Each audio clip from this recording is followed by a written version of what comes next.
આમ તો કેરીનો ભાવ વધીને કિલોના 200 રૂપિયા કે 500 હોઈ શકે, પણ શું તમે લાખ રૂપિયાની કિલો કેરી ભાવ સાંભળ્યો ખરા? આવો જાણીએ લાખ રૂપિયા કિલોની આ ખાસ કેરીની સત્ય હકીકત. આ છે અમરેલી જિલ્લાના ધારી ગીરનું ગોવિંદપુર ગામ.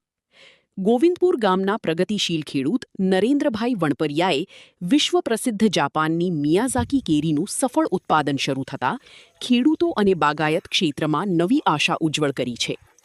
પ્રગતિશીલ ખેડૂત નરેન્દ્રભાઈ વણપરિયાએ પોતાના બગીચામાં મિયાઝાકી કેરીનું સફળ વાવેતર કરીને એક અનોખી સિદ્ધિ હાંસલ કરી છે. ગોવિંદપુર ખાતે 5 વીઘા જમીનમાં વિવિધ પ્રકારની કેરીનું વાવેતર કરતા પ્રગતિશીલ ખેડૂતે તેમના બગીચામાં કેસર, બારમાસી સહિત લગભગ 50 જેટલી વિવિધ કેરીની જાતોનું સંવર્ધન કરવામાં આવ્યું છે. આ તમામ જાતોમાં સૌથી વધુ ચર્ચામાં રહેલી જાપાનની મિયાઝાકી કેરી હાલમાં વિશેષ આકર્ષણનું કેન્દ્ર બની છે. મિયાઝાકી કેરીનો પ્રથમ છોડ દક્ષિણ ભારતના એક વિસ્તારમાંથી આશરે 7,000 રૂપિયાના ખર્ચે મંગાવવામાં આવ્યો હતો. ત્યારબાદ તેના સંવર્ધન દ્વારા આજે પોતાના ખેતરમાં 100 જેટલા છોડ તૈયાર કરવામાં આવ્યા છે. આ છોડોની વિશેષ કાળજી લેવામાં આવે છે અને સંપૂર્ણપણે ઓર્ગેનિક પદ્ધતિથી તેનું સંચાલન કરવામાં આવે છે. મારું નામ નરેન્દ્ર રમણીકભાઈ વણપરિયા છે. અમારું આ ફાર્મ હાઉસ ધારી ગોવિંદપુર ગામમાં આવેલું છે. મારું અને મારા મોટા ભાઈ વિમલભાઈ, અમારા બે વચ્ચે આ ફાર્મ હાઉસ છે. અમારા વિમલભાઈનો અમને ખૂબ સાથ સહકાર કેરીના નોલેજ માટે મળે છે. સાથે આ અમારા ફાર્મ હાઉસમાં અત્યારે અમારે મિયાઝાકી, કેસર, બારેમાસી, સોનપરી આ અને અનેક બીજી વિદેશી જાતોની 50 જાતની અમારી પાસે કેરીઓ છે. અત્યારે મધર પ્લાન્ટ બધા છે. અને મિયાઝાકી અમે ગયા વર્ષે 10 કિલો જેવું અમારું ઉત્પાદન આવ્યું, તો આ વર્ષે 25 કિલો જેવું ઉત્પાદન આવ્યું છે. મિયાઝાકીને આંતરરાષ્ટ્રીય પર કેજીનો ભાવ 1,70,000 થી 3 લાખ સુધીનો હોય છે.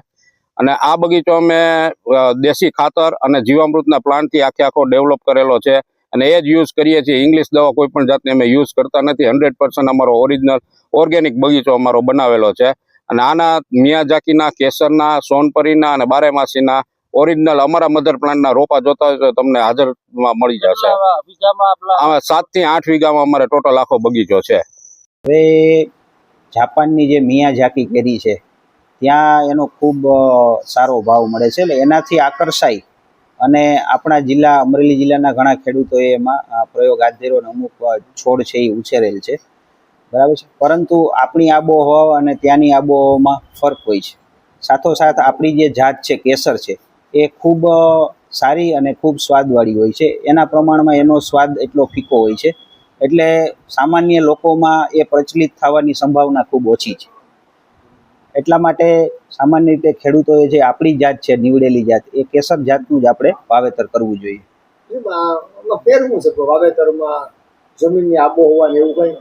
હા, એની અંદર જાપાનની અંદર જ્યારે એમનું વાવેતર થાય છે ત્યારે ગ્રીન હાઉસ સ્ટ્રક્ચરની અંદર એમને ઉછેરવામાં આવે છે.